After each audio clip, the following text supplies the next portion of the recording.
Kambi ambao walikuwa wamesaidia Shabana sana.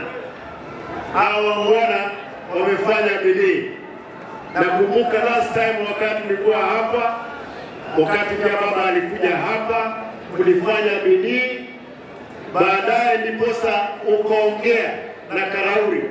Mimi mwenyewe ukaniuliza tuongee na yeye, mpaka Karauri akakubali kupitia SportPesa kutupea pesa. Nataka kwamba atuongeleshe dakika moja. Huyu ndio SG wa Shabana. Tukwane. Nikonde. Shabana! Shabana!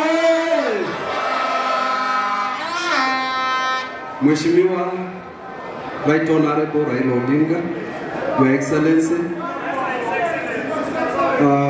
Simba Arati, ninajua haijakuwa rahisi kufika hii safari ambayo tumefika siku hii ya leo.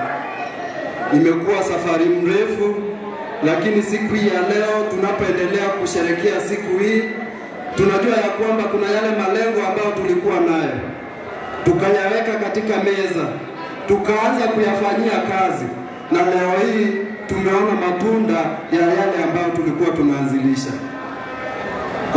Wakati uliopita Mheshimiwa Honorable Raila Odinga alipokuwa katika uwanja huu tukicheza na timu kutoka Nairobi ambayo ilikuwa ni Kibera Black Stars, wakati huo nakumbuka alitubariki na akasema Shabana itaendelea, na sisi tukamwahidi ya kwamba tutaendelea kushikilia timu yetu na itachukua miaka zaidi ya 2 ama 3 kabla hatujacheza Continental Championship.